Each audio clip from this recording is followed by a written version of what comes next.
రోజురోజుకు కొత్త రకం టెక్నాలజీలు పుట్టుకొస్తున్నాయి. దీంతో పాటు వాటి వెంటనే రిస్కులు కూడా పొంచి ఉంటున్నాయి. ఇక కరెన్సీ విషయానికి వస్తే గతంలో పేపర్స్ కరెన్సీతో లావాదేవీలు చేసుకునేవారు. రాను రాను అంతా ఆన్లైన్ ద్వారానే లావాదేవీలు జరుగుతున్నాయి. ఇక ఆన్లైన్ మోసాల గురించి బ్యాంకులు తరచూ తమ కస్టమర్లకు హెచ్చరిస్తూ ఉంటాయి. ఆన్లైన్లో వచ్చేటువంటి లింకుల జోలికి పోవద్దని సూచిస్తారు. ఒకవేళ లింక్ ఓపెన్ చేస్తే మీ అకౌంట్ వివరాలు స్కామ్స్టర్ల చేతికి చిక్కి మీ ఖాతా ఖాళీ అవుతాయని కూడా హెచ్చరిస్తుంటాయి. ఇటీవలి కాలంలో క్రిప్టో కరెన్సీ మోసాలు కూడా క్రమంగా పుంజుకుంటున్నాయి. తాజాగా ఓ యువతి ఎంతో కష్టపడి పొదుపు చేసి సంపాదించుకున్న దాదాపు $2.5 మిలియన్ సొమ్ము కనురెప్పపాటులో కోల్పోయి లబోదిబోమంటోంది. ఆ వివరాలేంటో చూద్దాం.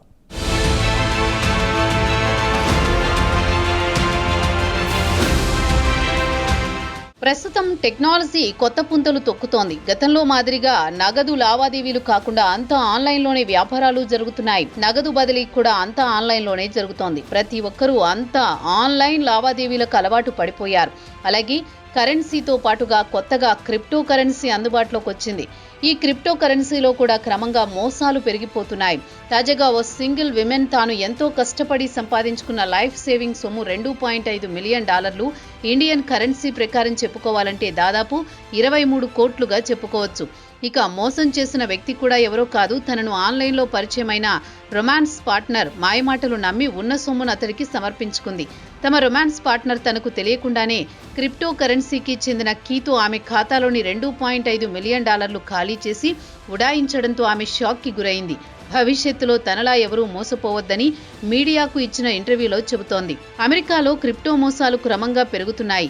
స్కామ్స్టర్లు తాము మోసం చేయాలనుకున్న వారిని డేటింగ్ యాప్లు, సోషల్ మీడియా లేదా మెసేజింగ్ ప్లాట్ఫామ్ల ద్వారా పరిచయం చేసుకుంటారు. వారితో కమ్మగా మాట్లాడి కొన్ని నెలల తర్వాత పూర్తిగా నమ్మకం కుదిరేలా చేసుకుంటారు. వారి ఎమోషన్స్ను తమకు అనుకూలంగా మార్చుకుంటారు. వారిని ఫేక్ కరెన్సీ ట్రేడింగ్ ప్లాట్ఫామ్ వైపు రప్పిస్తారు. అక్కడికి తమ డబ్బు ట్రాన్స్ఫర్ చేస్తే వెంటనే మటుమాయమవుతుంది. అక్కడి నుంచి స్కామ్స్టర్ పత్తా లేకుండా పోతాడు. తర్వాత బాధితురాలు లబోదిబోమని పోలీసులను ఆశ్రయించాల్సి వస్తోంది. అలాంటి అనుభవమే అమెరికాలోని ఓ యువతికి ఎదురైంది. సిండి స్థాయి అనే యువతికి ఎవరో గుర్తు తెలియని వ్యక్తి మెసేజ్ చేశాడు. ఆ మెసేజ్ చూసి ఎవరో పాపం అమాయకుల్లా ఉన్నాడని భావించారు సిండి. ఆ తర్వాత ఆ వ్యక్తి తనకు తాను జిమ్మీ అని ఆమె వాట్సాప్లో టెక్స్ట్ మెసేజ్ పంపించాడు. మీరు పెట్ స్టోర్ లిండా కదా అని వాట్సాప్లో అడగడం, తాను కాదు రాంగ్ నెంబర్ అని మెసేజ్ చేశాను అని సిండి జిమ్మీతో పరిచయం ఎలా జరిగిందో వివరించారు. ఆ టెక్స్ట్ మెసేజ్ సిండి కొంప ముంచింది. కాస్త చనువు ఇచ్చినందుకు ఇరువురు ఒకరికొకరు మెసేజ్లు పంపించుకోవడం మొదలుపెట్టారు. కొన్ని రోజుల తర్వాత కాస్త చనువు పెరిగి వ్యక్తిగత సమాచారం కూడా జిమ్మీకి షేర్ చేయడం మొదలుపెట్టింది.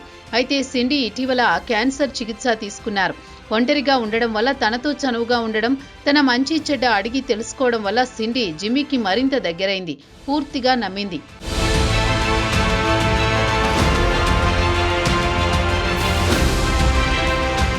ఇక జిమ్మీ విషయానికి వస్తే తనకు ఎప్పుడూ అందుబాటులో ఉండేవాడు. చూసేందుకు అందంగా ఫిట్గా ఉండడమే కాకుండా తాను కష్టాల్లో ఉన్నప్పుడు తనకి ఎప్పుడూ అందుబాటులో ఉండేవాడు, సహకరించేవాడు కూడా. అదీ కాకుండా సిండి తన భర్తతో విడాకులు తీసుకున్న తర్వాత ఏకాంతంగా ఉండడం, అప్పుడే కొత్తగా జిమ్మీతో ఫ్రెండ్షిప్ మొదలు కావడంతో అతన్ని పూర్తిగా నమ్మింది. అతడితో రిలేషన్షిప్ కూడా ప్రారంభించింది. ఇక ఇరువురు ఒకరికొకరు దగ్గరయ్యారు. సిండి జిమ్మీ ప్రేమలో పూర్తిగా మునిగిపోయింది. భర్త నుంచి దూరమయ్యాక భర్త లేని లోటును జిమ్మీలో చూడసాగింది. జిమ్మీని పూర్తిగా నమ్మేసింది. అంతే, అవకాశం కోసం ఎదురు చూస్తున్న జిమ్మీ వెంటనే క్రిప్టో కరెన్సీ ట్రేడింగ్లో నువ్వెంత సంపాదిస్తున్నావని వాకప్ చేశాడు. తాను ఇన్వెస్ట్ చేసిన ప్లాట్ఫామ్లో ఇన్వెస్ట్ చేసి మంచి లాభాలు ఆర్జించవచ్చని నమ్మించాడు. దానికి సిండి ముందుగా అంగీకరించలేదు. తనకెవరూ ఫైనాన్షియల్ అడ్వైజర్ అవసరం లేదని ముఖం మీదే చెప్పేసింది. అదీ కాకుండా తానెవరికి $1 కాదు కదా, 1 సెంటు కూడా ఇవ్వనని తెగేసి చెప్పింది. దానికి జిమ్మీ ఆమెను కన్విన్స్ చేయడానికి ప్రయత్నించాడు. ఆమెను నకిలీ క్రిప్టో కరెన్సీ ప్లాట్ఫామ్ అకౌంట్ తెరిచేలా చేశాడు. అకౌంట్ ఖాతా అంతా నీ వద్దే ఉంటుంది, నీ డబ్బు నాకు అవసరం లేదు అని సిండీని నమ్మించాడు. దీంతో ఆమె జిమ్మీ సూచించిన నకిలీ క్రిప్టో ప్లాట్ఫామ్పై ఆసక్తి కనబరిచింది. వెంటనే జిమ్మీ ఇచ్చిన లింకును ఉపయోగించి సిండీ ఖాతాను తెరిచింది. ఇక సిండీ నకిలీ లింకు ద్వారా ఖాతా తెరిచిన వెంటనే ఆమె క్రిప్టో ఖాతా వివరాలన్నీ స్కామ్స్టర్కు చేతికి చిక్కినట్టే. వెంటనే జిమ్మీ ఆమె వాలెట్ కీ ద్వారా ఆమె ఖాతాను ఖాళీ చేసి పత్తా లేకుండా పోయాడు. ప్రస్తుతం ఇలాంటి మోసాలు విపరీతంగా పెరిగిపోయాయని FBI Boston division special agent in charge Matthew Giacobbi చెప్పారు. బాధితులు లింక్ మీద క్లిక్ చేస్తే నేరుగా నకిలీ సైట్ వద్దకు తీసుకువెళుతుంది. అది చూసేందుకు క్రిప్టో కరెన్సీ ట్రేడర్స్ సాధారణంగా ట్రేడింగ్ చేసే సైట్లానే ఉంటుంది, కానీ అది నిజమైన సైట్ కాదని FBI అధికారి వివరించారు. ఇక సిండి పెట్టుబడుల విషయానికొస్తే చిన్న మొత్తాల నుంచి ఆమె క్రిప్టోలో ఇన్వెస్ట్ చేయడం మొదలుపెట్టారు. కొన్ని నెలల తర్వాత ఆమె పెట్టుబడులు $2.5 మిలియన్ చేరుకున్నాయి. ఆమె క్రిప్టో కరెన్సీ ద్వారా సంపాదించుకున్న మొత్తం నకిలీ లింక్ ఓపెన్ చేసిన వెంటనే ఖాతాలో ఉన్న సొమ్ము మాయమైపోయింది. జిమ్మీ కూడా అడ్రస్ లేకుండా పోవడంతో ఆమె షాక్కి గురైంది. అమెరికాలో ఇలాంటి కేసులు క్రమంగా పెరుగుతున్నాయి. FBI అంచనా ప్రకారం 2021లో 24,000 మంది ఇలాంటి మోసాలకు గురయ్యారు. సుమారు $1 బిలియన్ వరకు మోసపోయారు. ఇక గియాకోబీ చెప్పేదేమంటే, మీ క్రిప్టో కరెన్సీకి సంబంధించిన వివరాలు డిజిటల్ వాలెట్ కీ ఇస్తే వెంటనే క్షణాల్లో మీ డబ్బు మాయమవుతుంది. వారిని తాము పట్టుకోవడం కూడా చాలా కష్టమని చెప్పారు.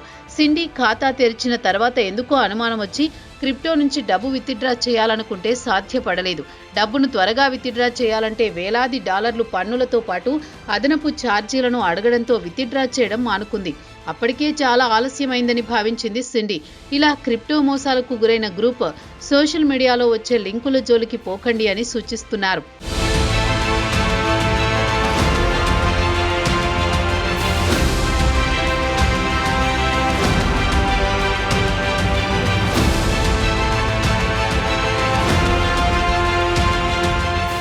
ఒక్కసారి లింకుపై క్లిక్ చేస్తే మీ వివరాలన్నీ స్కామ్స్టర్లకు తెలుస్తాయని హెచ్చరిస్తున్నారు. క్రిప్టో ఖాతాలతో పాటు తమ వ్యక్తిగత బ్యాంకు ఖాతాల వివరాలు ఎవరితో పంచుకోవద్దని గట్టిగా సూచిస్తున్నారు.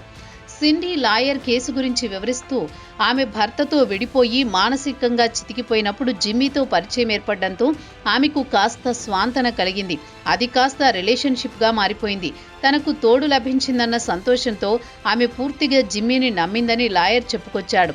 ఇక సిండి కూడా తన గురించి ఎవరేమనుకున్నా తాను పట్టించుకోను, తనలాగా ఎవరూ మోసపోకుండా ఉండేందుకు ప్రజల్లో అవగాహన కలిగించడమే తన లక్ష్యం, అందుకే బహిరంగంగా తనకు జరిగిన అన్యాయం గురించి చెబుతున్నానని అన్నారు. ఇక సిండి తనకు జరిగిన మోసాన్ని FBI ఇంటర్నెట్ క్రైమ్ సెంటర్లో ఫిర్యాదు చేశారు. FBI మాత్రం స్కామ్స్టర్ల నుంచి మీకు మీరే కాపాడుకోవాలని సలహా ఇచ్చారు. ఆన్లైన్లో పరిచయమైన వ్యక్తులను గుడ్డిగా నమ్మరాదని, వారిచ్చే సలహాలు సూచనలు పెద్దగా పట్టించుకోరాదు, అలాంటి సలహాలు వస్తే హోంవర్క్ చేసుకోవాలని సూచించారు. హైపర్ లింకులపై క్లిక్ చేయరాదని, మీ బ్యాంకింగ్ సమాచారం లేదా డిజిటల్ వాలెట్ వివరాలు ఎవరితో షేర్ చేసుకోరాదని బలంగా సూచిస్తున్నారు. ఒకవేళ స్కామ్కు గురైతే వెంటనే FBIకి సమాచారం ఇవ్వాలని, ప్రస్తుతం వాట్సాప్లో కానీ మొబైల్ మెసేజ్లకు వచ్చే అపరిచిత లింకుల జోలికి పోకపోవడమే మేలని, లింకులను క్లిక్ చేస్తే బ్యాంకు ఖాతాలో ఉన్న డబ్బు ఖాళీ అవుతుందని హెచ్చరిస్తుంటాయి బ్యాంకులు. దీనికి ఎవరికీ వారు అప్రమత్తంగా ఉండడమే మేలని ఆర్థిక నిపుణులు సూచిస్తున్నారు.